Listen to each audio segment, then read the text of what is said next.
Yeah. Segovia.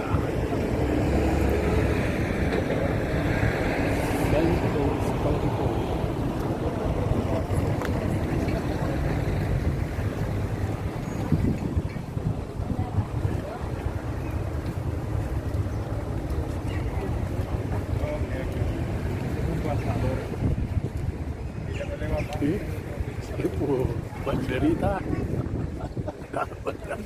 No sé qué.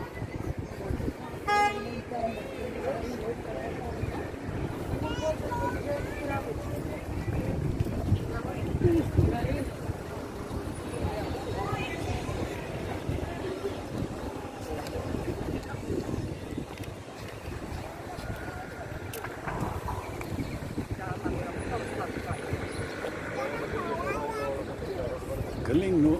Nakakitang ganyan.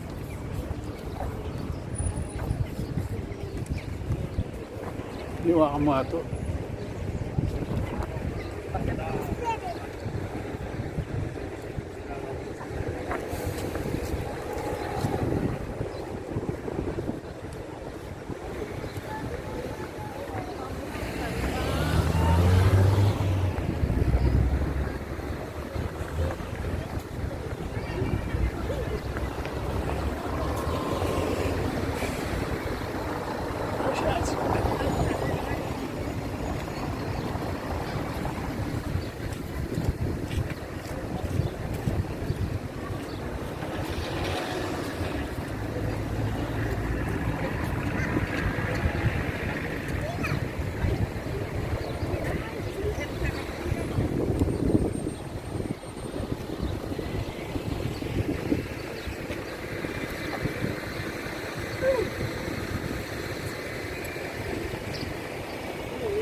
Aquí en 15-20 minutos, servicios allí, McDonald's, Burger King, hay servicios también y en diferentes cafeterías por aquí, ¿de acuerdo? In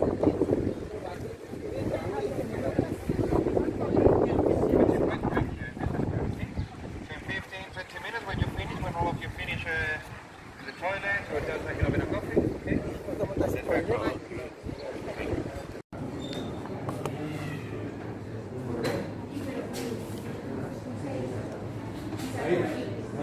Ito yung plan ng lugar, Segovia.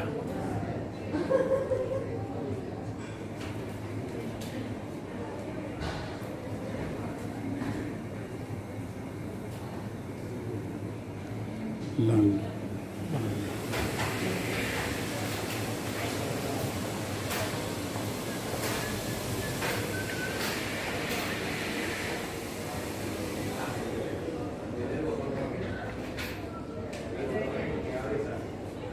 Ayan, kita nyo na yung buo.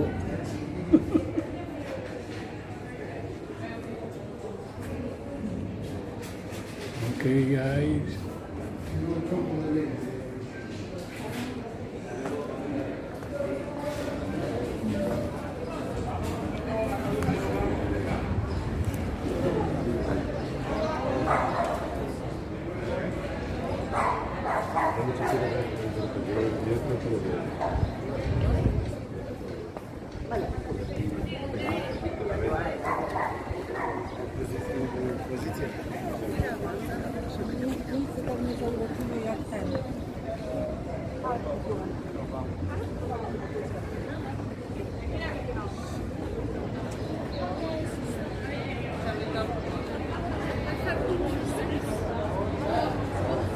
Ganda ng structure, no?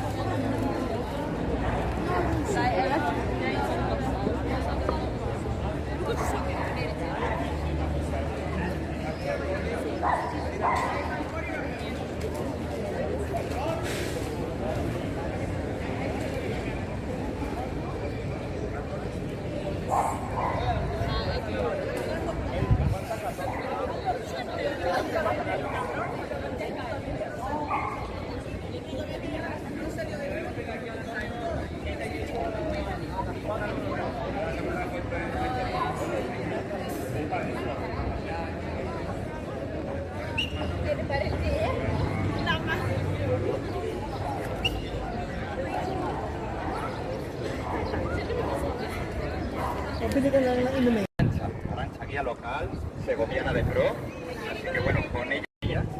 Y bueno, pues ahora enseguida empieza el tour. Entonces, quien lo quiera en español, vais con Arancha. In English, you come with me, please. So very exciting. Our walking tour now.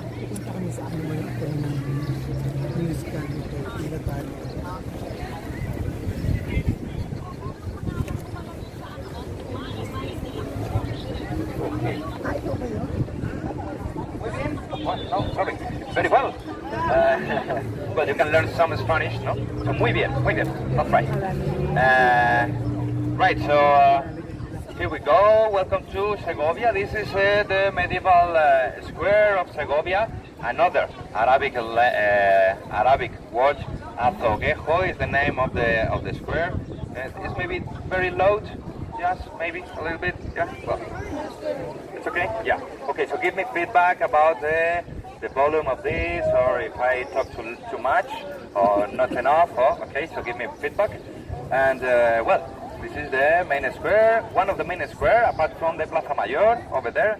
Later you will see where the cathedral is, but the protagonist in here, obviously, is this aqueduct. This aqueduct has been here for around 19th century. You can see someone told me now, this is like new. Yeah, almost, only 19th centuries. This is only the visible part of the aqueduct. This aqueduct is around 16 kilometers long. It comes from the mountains we passed through previously. It's coming here from the source of water, the Fuenfría source, and well, it's coming underneath to the city. Later, there is a point in the city, later we will see it from the bus, the point in which this aqueduct come out, and well, because this aqueduct is only just a simple tunnel of water with a rounded bottom on there to auto-clean itself. If this would be corners on there, all the dirtiness would accumulate on it. But it's just a tunnel with a rounded shape. And well, what's the work? How it works? It's easy. Just with almost horizontal channel with just 1% of inclination to allow the water to make the water to run slowly, you know. So well, this is why if we do like this with the aqueduct, then how can we do to go up? So, horseshoe arc, this is the shape, yeah. So maybe we this reminds us to the Arab culture, the Arab aesthetic, but actually the Arabs, they learned or they took this idea from here, from Iberian Peninsula. This actually it was usual among the Iberians. These people who lived in the Iberian Peninsula previous to the Romans, so more than 2,000 years ago. So well, we took it we take it like an Arab aesthetic, but actually it's previous to them.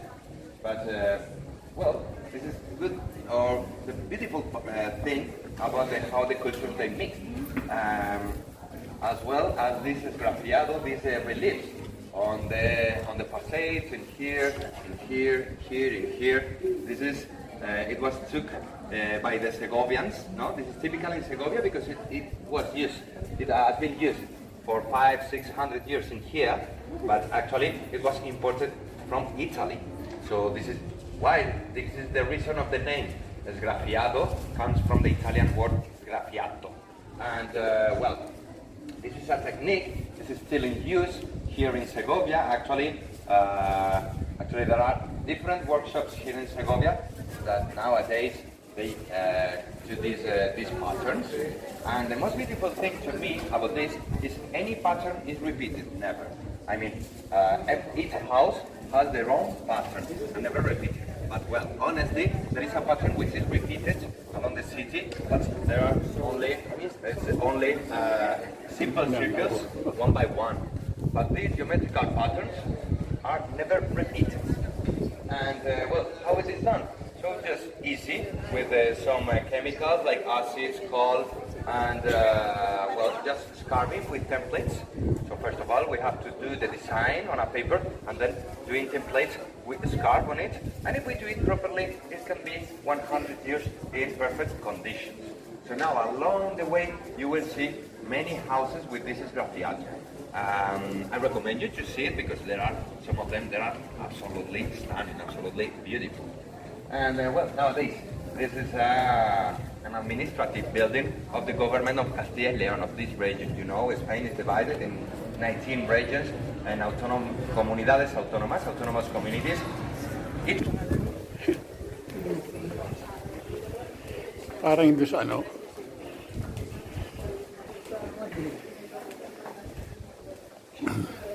Pwede ka habang kung may gutot tayo. Kumain na tayo. No?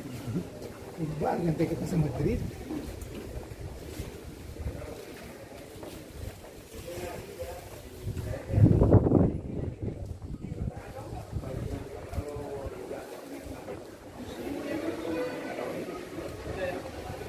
ito, ang mga ano, heritage ano.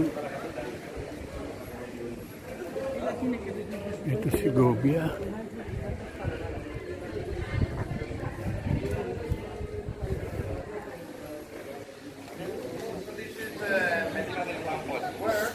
I present it as a commemoration to three historical losers. We, the losers, we have the right to be remembered too. And well, first one of them is this one, Juan Bravo. We can translate like Johnny Bravo, not Cartoon Network, obviously. He was a hero in the 16th century, a very ephemeral hero. It was in that times a new emperor came here. Charles V of Germany, Charles I of Spain, it is called like that. He born in Gantes. Nowadays this is Belgium. He was the emperor of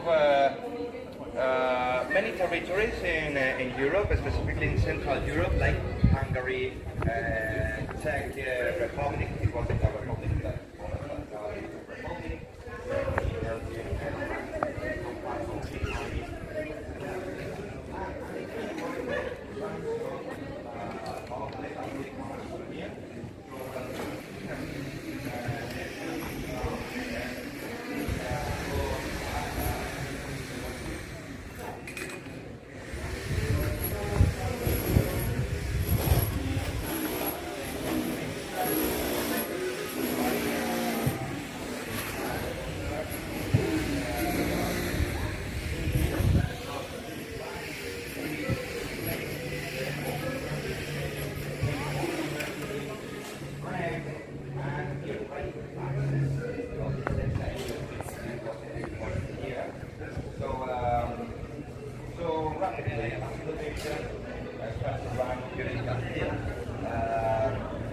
And this sublimation was called the Comuneros sublimation, or the community sublimation.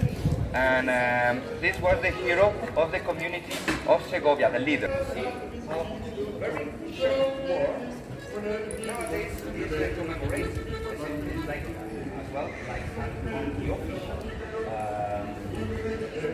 The official so the finally empire on the world, but anyway, this way you say it.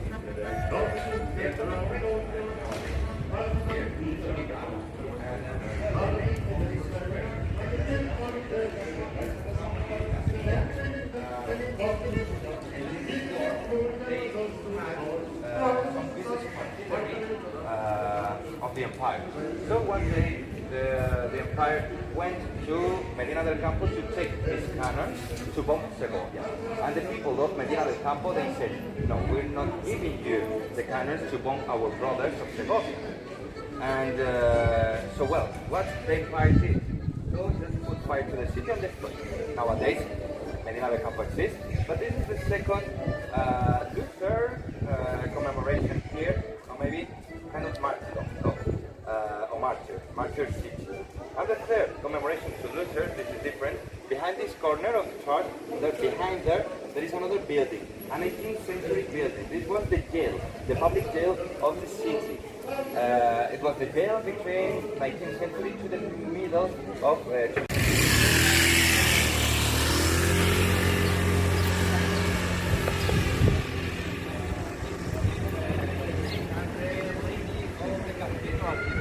elegant and deep gilt color on the stones. Later when we when we arrive to the Alcázar, I recommend you to look back and see how it bright with the rays of the sun. It's very, very special.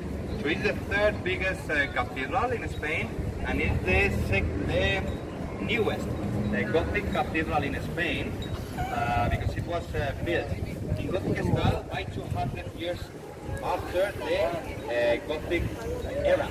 It was built between 16th and 18th century. The Gothic era was in 14th, 15th century. And why? They did it old-fashioned. Okay, the previous cathedral was destroyed in the war. I explained you a few minutes ago, in this community's war. So they needed to build another one. So they destroyed a whole neighborhood in here. It was a Jew quarter. You know, they were banned from Spain. So, well, they didn't mind to destroy a whole Jew quarter. So actually, later, if you want to have an explore through here, just behind this building and behind the cathedral is all the Jew quarter. And well, it took around 250 years to be done. And maybe you're thinking, wow, long time. Not really, short time. Because most of the cathedrals in Spain, they took 400, 500, 600 to be done. Years to be done. 4, 5, 600 years to be done. And well, this is the Gothic style, like trying to hug God. And well, we can see on there Baroque style and neoclassical style. Well, I guess you know Elizabeth the first of Castile, the Catholic monarchs, the same who paid the trip of Cristobal Colon, and the same who conquered the last Muslim kingdom in Spain, in Granada, the same who banned the Jews from Spain. So well, Elizabeth, she was the queen, but in an illegitimate way, because the legacy, or well, the legitimate queen in that moment were her niece, the daughter of the king. So Elizabeth, she was the sister of the king. But when he died, she crowned herself in a unilateral way as Queen of Castile. And she did it in this church, is behind, there's a corner, St. Michael Church.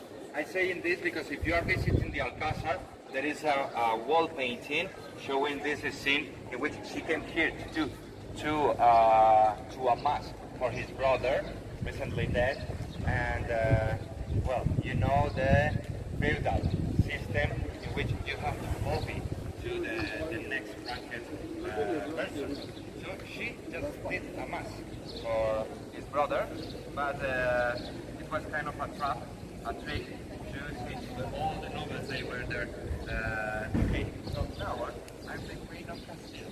I can agree with this. All of them, obviously, they said yes, because they couldn't see. No. So well, what happened with this? A civil war. A civil war between Elizabeth and her niece. Finally, Elizabeth won the war. And now I ask, what if Elizabeth didn't win this war? Maybe Cristobal Colon would go to the Americas. So which language would be spoken in Brazil, for instance, or in Dominican Republic, or in Argentina, USA? I don't know. I mean, Elizabeth, she was very important in the international politics, and by the way, in international history. So, well, she was the legitimate queen of Castile. But, so yes, what if that happened? So any question? No? Okay, let's go to the Alcázar.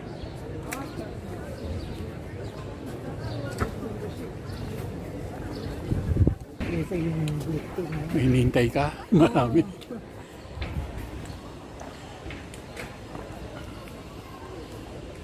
Oh, kami. But we've known each other since high school. Talaga all good friends. Ayan, 35 years ago. Oh, more than 35 years. Yeah, I used to count. 40. No, we're not that old. We're young. We're young. So, pero noon, di ba kayo nagkakilala sa mga States? Hindi na. Oh, yeah. Before we all lived in New Jersey, Ngayon, nasa Florida na kami. Ganda sa Florida, no? Oh, mainit sa summer, pero maganda. Ang dami- Nakasing ko saan dati sa New Jersey. Oh, we lived in New Jersey. I went to school in New Jersey. Saan daming saan.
Ito, marami kong magandang ano dito, view.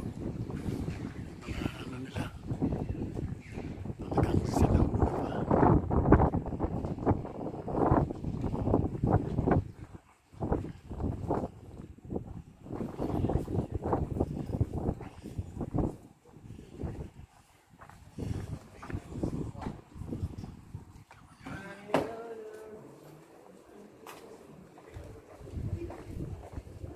Ang ganda ng ano.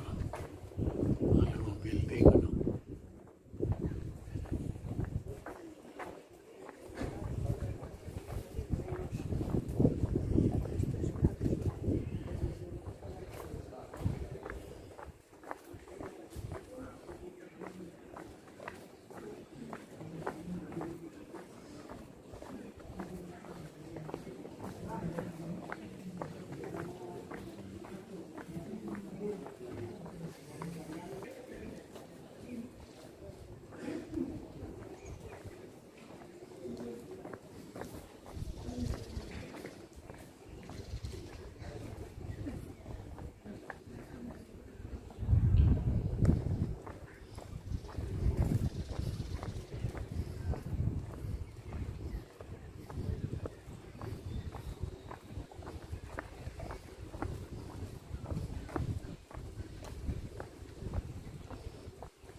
Lahat ang katapusan to, hinakap namin.